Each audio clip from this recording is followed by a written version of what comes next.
Welcome back to Hudson Appliance for another episode of Wicked Good Food. I'm your host, Matt Williams, and today it's all about cookies. I have a problem, and my problem is cookies. I've gotten pretty good at making them, but I am outstanding at eating them. I don't know if you've noticed over the last few months or year or so I've lost some weight, but every time I get in a cookie phase, I start putting it on. The problem is my daughter Lucy and I love to make cookies. She always asks, Daddy, can we make cookies? So we're gonna recreate some of those cookies for you today. One of the issues that we run into is I don't always have the ingredients, so I just kind of make some stuff as we go. Everything's kind of founded in some science and founded on tested recipes because you've got to. It is baking, a little different than the cooking I normally do, but we've had some recipes that work pretty well, and I've tweaked a lot of them to get them to work better. So I'm going to share some of those with you today. The first one we're going to make is a compost cookie, or everything but the kitchen sink cookie. And this was one that I used someone else's recipe and then kind of tweaked it and added someone else's recipe and just kind of mixed everything together. But the bottom line is it's just utilizing all the stuff that I already had around. You know, one of my favorite ingredients, butter. So once again, I have 3 pounds of butter stacked up here that we'll use today for our cookies, depending on how many we get to, but I have 5 that we're gonna make. We're gonna start out with our compost cookie. So I'm gonna take 2 sticks of butter. This is room temperature. I've had it out it's probably been out for an hour or so. Whenever you're making cookies, you want to make sure you have room temperature butter. The reason is, you can't have melted butter because that'll ruin the way your cookies work. It'll ruin the way that we're gonna cream our butter and sugar together. And if it's ice cold, it's not the end of the world. It's just gonna take a lot longer for it to all come together. So I've got half a pound of butter in there. That's 2 sticks of butter. And then one thing I was gonna mention too is, these are my recipes, right? I am not super well organized with my cookies, but each one of these I've made notes and notes and notes, and they're not memorized. And like I said, it is kind of science. So I know I usually cook off the top of my head, but I actually have all my handwritten notes here in front of me. I'll show you a close-up of them so you can see my messy writing if you want as well. But I've got 200 grams of granulated sugar. I'm gonna put right in there. I have 150 grams of brown sugar I'm gonna put in. I'm gonna go ahead and turn on our mixer. And I want to just let these combine for a couple minutes until they get kind of creamy. Now, you heard me say grams. You haven't heard me say grams very much in the past, but I'll tell you, I've fallen in love with the metric system for making my cookies, for baking in general. You know, we have measuring cups. I've got a whole slew of measuring cups here. I don't ever use these for baking anymore. I don't use them. If you're gonna bake with measuring cups, you're opening yourself up to so many variations in the way your final recipe is gonna come out. So this is my tool right here, and that's my little digital scale that I got one of those discount stores for $12, but it does ounces and pounds, and it does grams, and it does metric. Some of the recipes that you're gonna see me do today are in ounces, some of them are in metric.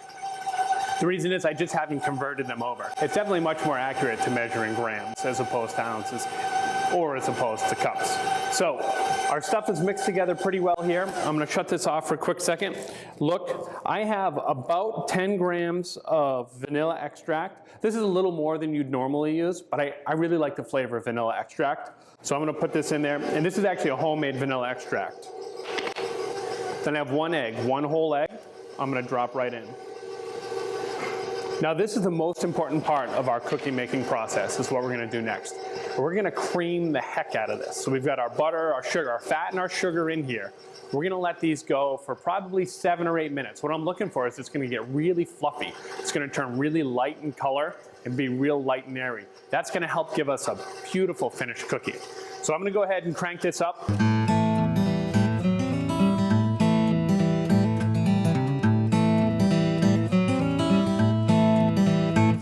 All right, so now you saw the difference that letting this thing sit and cream for quite a while made. This turned out really nice and fluffy.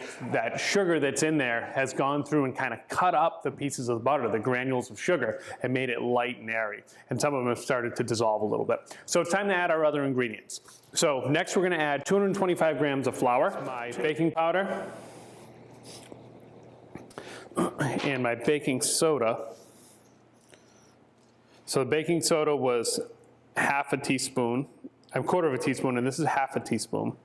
I'm gonna mix that right in there. And one of the things that's great about these little jars, using a teaspoon here because my scale isn't accurate enough to get down to the portions of grams. So I still use a measuring spoon, but make sure as you take this, you can actually take it and you can level off exactly how much is in there. And then I'm just gonna toss this together a bit, just to incorporate it. No need to sift it. Don't worry about that. Unless you're making like super fine cakes, or you want something that's sponge, or you're really, really concerned about the volume of it, it's not super important to sift. So we'll get that all in there, incorporate that just a bit. So like I said, the creaming is the most important part of making your cookies, but this is another super important part, and that is not over mixing your cookies. Like we've talked about when we've done shows with pizza dough and things like that, there's a lot of gluten in here from the flour that's now mixed with water. So we want to be careful we don't develop that gluten, or else we're not going to have a nice soft cookie. All right, I'm going to scrape that down a little bit, scrape our bowl down a bit. All right, now this is where the fun comes into the cookie. So far this is relatively basic if you're gonna make chocolate chip cookies or whatever it was gonna be. I'm gonna add 150 grams of just semi-sweet chocolate chips, because that's what I have. I'm gonna add 100 grams of butterscotch chips, because why not? I've got 50 grams of crushed up graham crackers. We always have graham crackers around my house. But maybe 49, I dropped one. So this next ingredient is something that's awesome, that Christina Tosi is a chef who runs Momofuku Milk Bar in New York City, and it's a bakery that I love the way she thinks about food. And this is dry milk powder. This is an ingredient that she uses all the time. She describes it as like MSG for baked goods, and I agree. The flavor that comes with it, the body that comes with it, it's not very good on its own. I wouldn't make milk out of it. That's what it's designed for. But the little extra that it gives to baked goods, in particular cookies like this, are awesome. So let's see how much I have here. I've got 10 grams of milk powder. I've got 50 grams of oats. So the last ingredients that are gonna go in are potato chips and pretzels. I do want to drop my bowl down, break everything off here, because one of my goals is to not beat up my pretzels and not beat up my potato chips. Because I want people to walk into my house and grab one of these cookies and be like, whoa, is that a pretzel? Is that a potato chip in the cookie? And then I can just say, yeah, it is. All right, so I want this pretty well combined. We'll bring this up, turn this on, chips go right in. Pretzels right in, 1, 2, 3, just to incorporate them, and that's it. And there we go. There's my version of our kind of kitchen sink cookie. So now I'm gonna take this off. So now we've got our cookie dough, right? It's pretty lumpy, as it should be. You can see big chunks of cookies. There's a little bit of flour in there that hasn't been completely mixed in. That's okay. It's not the end of the world here. That's better than over mixing it. So I want to scrape that down. Now the next step I'm going to do is I'm going to grab a cookie sheet with a silicone baking mat on it and a scoop. If you're making cookies and you want them to be uniform in shape and size, there's nothing better than a scoop. I mean, you can drop them off a teaspoon or a tablespoon or whatever, but you cannot beat the uniformity that comes with a scoop. So I'm gonna take and I'm gonna scoop, and these are gonna be big cookies. This is almost a third of a cup scoop. And they don't have to be perfect, but I do wanna try to fill them about the same.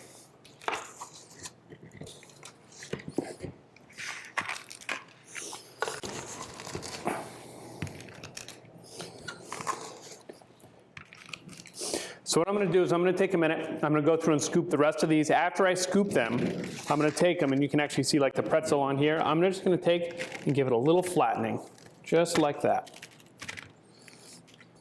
And then, I know I said there were a couple super important parts, but this is another really important part. These need to go in the refrigerator for at least an hour. And it has to do with the way they bake and how quickly the butter melts as we're looking for a specific texture with our cookie. So I'm gonna scoop these out, we'll come back and we'll get going on our next cookie.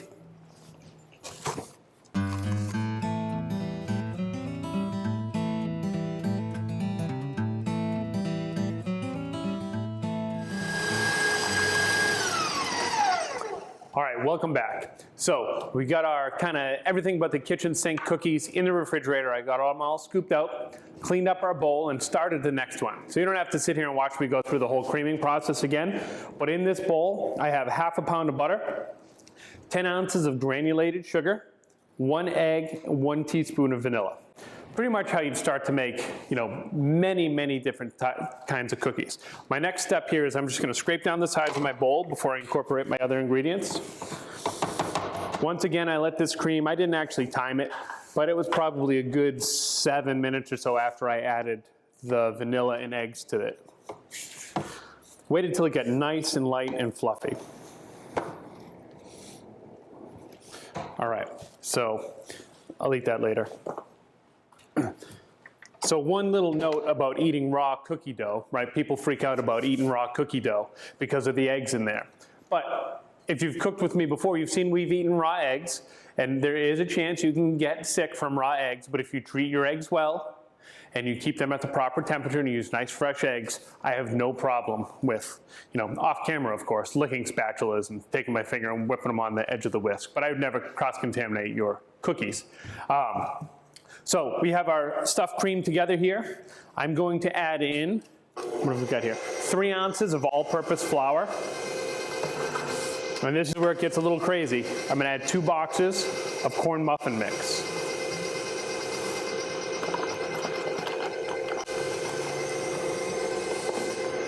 Just add this right in there.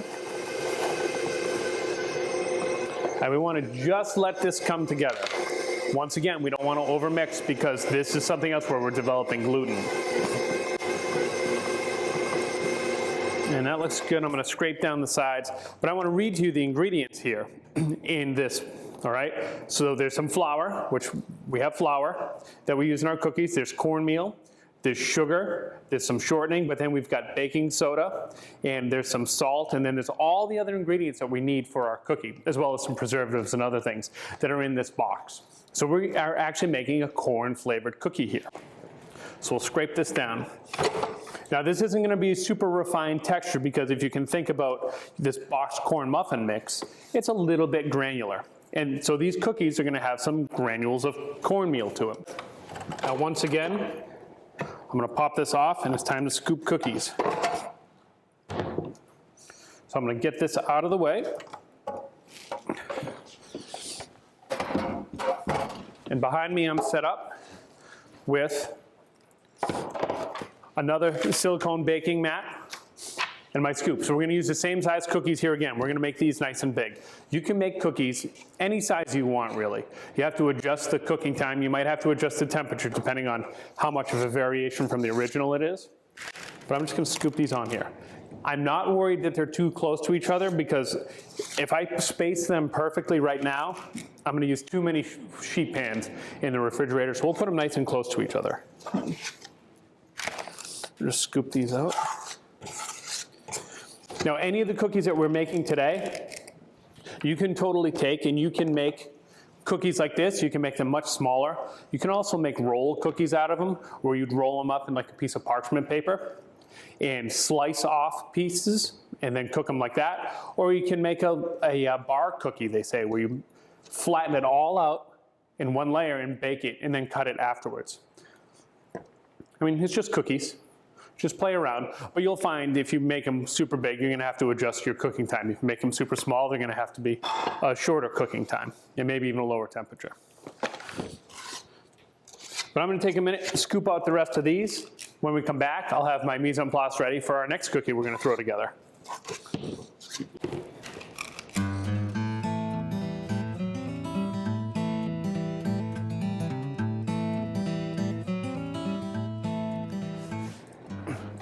All right, so our corn cookies are in the refrigerator now. Those need to relax a little bit before we bake them. The next cookie we're gonna make is a cream cheese cookie. Now, I wasn't planning on making cream cheese cookies, but like I said, I have a problem with cookies.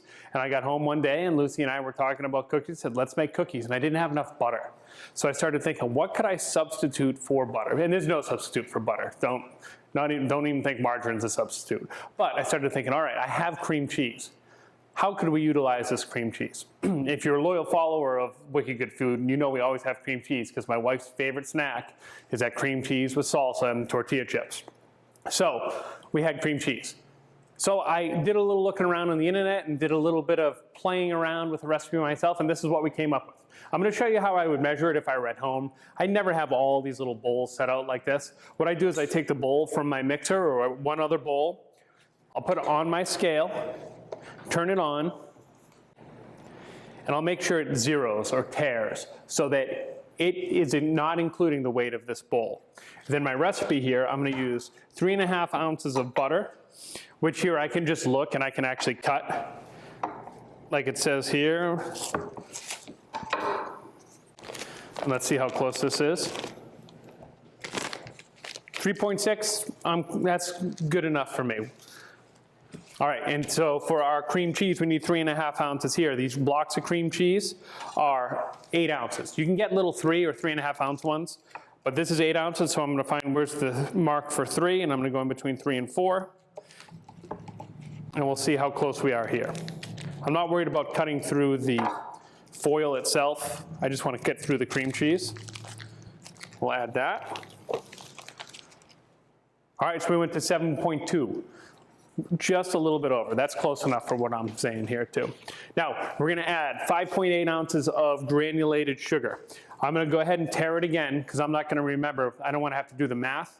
So now it all says 0. So I wanna do 5.8 ounces. And 5.8, right on, perfect. And let's see, brown sugar, I'm gonna add 3.2 ounces. Once again, tear it, so now it says all zeros.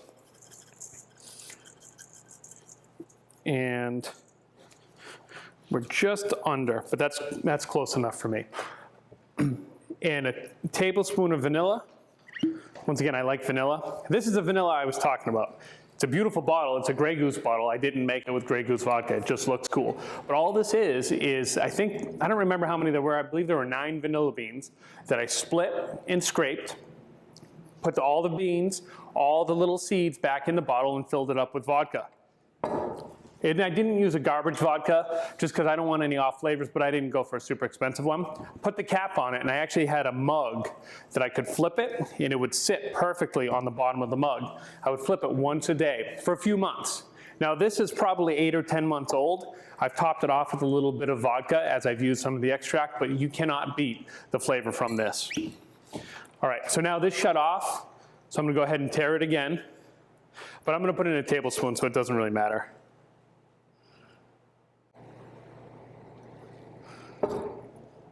Beautiful.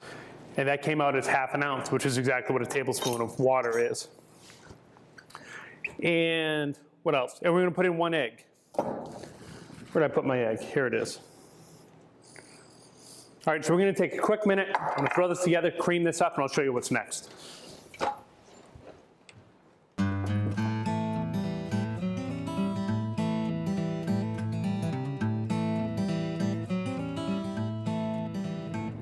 Welcome back. So I finished creaming what we were working on here. You can see it here.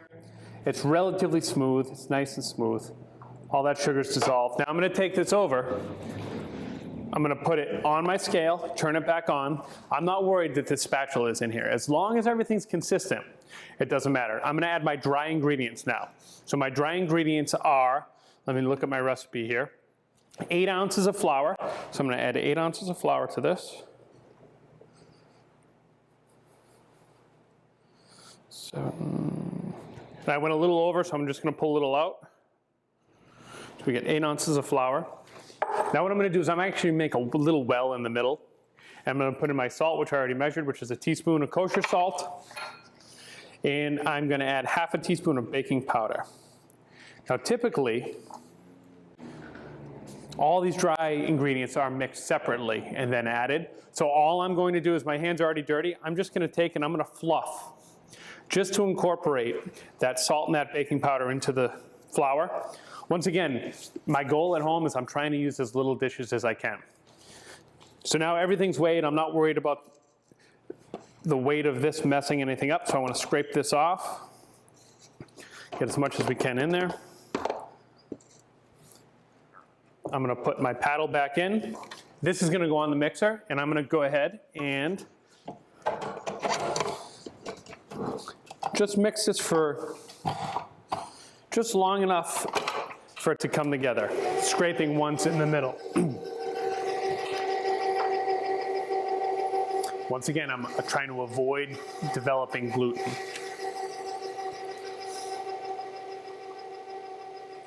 All right, so I'm gonna give this another quick scrape all the way down to the bottom. We'll get all the sides.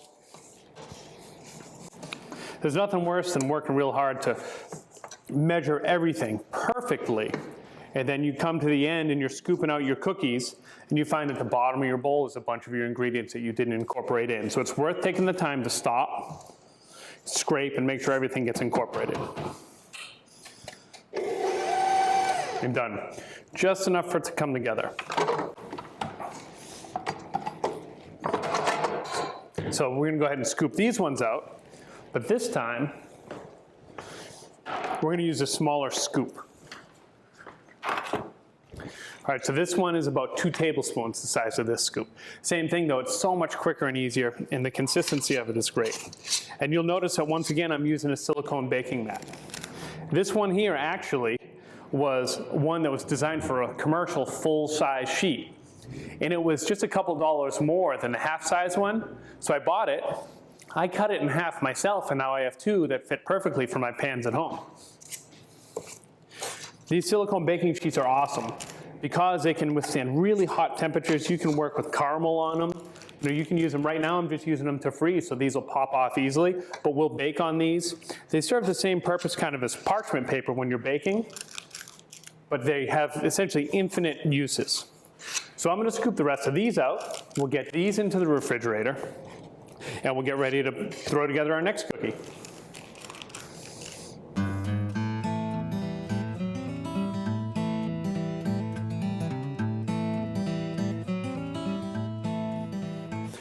Welcome back. So we're on to our next cookie. So what I have going on in here already, and I've gone through the whole creaming process, just like we started our initial cookies, those compost cookies, 2 sticks of butter. I have 250 grams of granulated sugar. I have 100 grams of sugar in the raw. So that's this stuff. It's a much coarser, and I kind of like the way it almost doesn't break down, but it has a really good flavor, a little bit like brown sugar almost. There's an egg and a tablespoon of vanilla. I mixed this all together, creamed it really, really well. I just scraped down the sides of the bowl. The next thing we're going to add is 225 grams of flour. Actually, once again, I forgot, right? I need to mix my dry ingredients together. So I have here's our baking soda. Baking soda is super important. Baking powder, those are the things that are leaveners. Now, a lot of us have a little box of baking soda in our refrigerator to absorb odors, or in other places. Don't use that baking soda to bake with, because that's what it does, is it absorbs odors and it absorbs flavors. So if you had some nasty onions in there or something and then you use it, you're gonna transfer some of that flavor over to your cookies. Nobody wants that. All right, so I have, how much was I doing here? So I've got half a teaspoon, I'll put right in there. I'm just gonna mix this together a bit. And we'll go ahead and add this. Mix it just to combine. So once again, we have a really basic recipe here for cookies. Now, this particular recipe, how I kind of modified it a little bit was, you know, what do they say? That necessity is the mother of invention. So I had all these candy canes that were old, and they weren't that good. Nobody was eating them. And it was, we were about to go to a Christmas party and I was making cookies. So I said, you know what if I broke up these candy canes and put them in with the cookies? So that's exactly what I did. I put in some, let me give this a quick scrape down here. I used white chocolate chips. And what do we got here? About 60 grams of white chocolate chips. And then I bought these little Starlight or whatever they are, these little peppermint candies. It's not a time when we have candy canes around. I'm just gonna use a mallet. Give them all a quick little tap.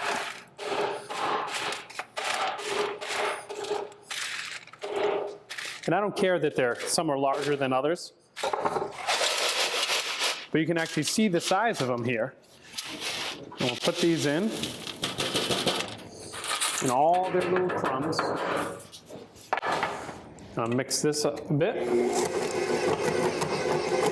Good. And one of the things I really like about these cookies, and you'll see it when they bake, is that the little pieces of candy actually melt, and they create little pools of kind of crunchy stuff after it hardens again. So I'm going to take this out. We're going to scoop these ones. We'll get this out of our way. By now, you guys pretty much know the whole thing about scooping the cookies. So I'm going to go ahead and scoop these. We're going to make these the large ones again. We'll get them in the freezer or in the refrigerator, and then we're going to start baking all our cookies.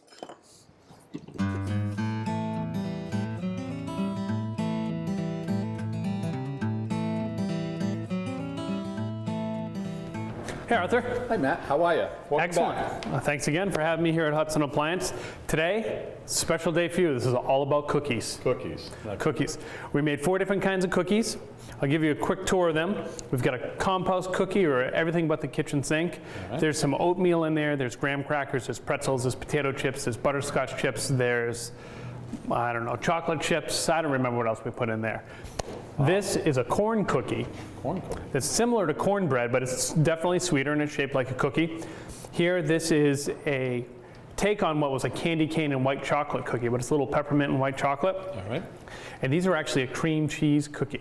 Ooh. So cream cheese is one of the ingredients. All right. So for the cream cheese cookie, I melted some butter, and I melted some, I didn't melt it, I juiced a lemon, mixed the butter and lemon juice together, added some confectioner's sugar, and just a little pinch of salt for a frosting for on these. Mm-hmm. These all came out of the oven. I put them on one of these cooling racks here, just to cool off.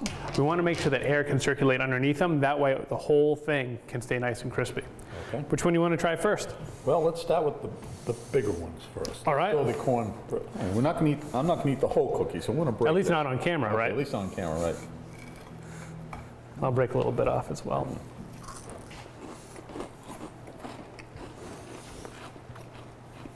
Very tasty.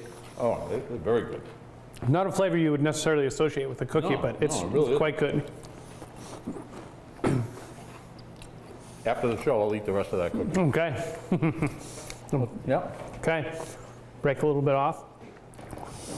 And you can see on here how some of the peppermint actually melted. Yeah, well, they see that? Peppermint squares. Little round peppermint candies that I just smashed up with a hammer a little bit. Oh, delicious. So the cookie's nice and chewy, but then you get the little crunch from the melted peppermint in there. Well, that's going to be the second one I'm going to finish. Okay, perfect. Let's try this one over here, because this one here has a pretzel hanging out of it. I've never seen a cookie with a pretzel hanging out of it. Oh. So let's try that one. All right, let's break into it. Ooh. It's soft inside. Yep. Taste the chocolate chips. And I get a big blast of butterscotch in mine. Yep, butterscotch too. Very good. Good? Different, but very good. And this was totally one that's made up just by people not having the ingredients for normal cookies. So they said, well, what can I use to make a cookie with? Let's try the cream cheese one. Let's get in there. I'm just going to break one of these open a little bit. I don't know about that. I think I'll just eat the whole one. Yeah. Nice little tang from the lemon on top. What do you think? Now that's wicked good.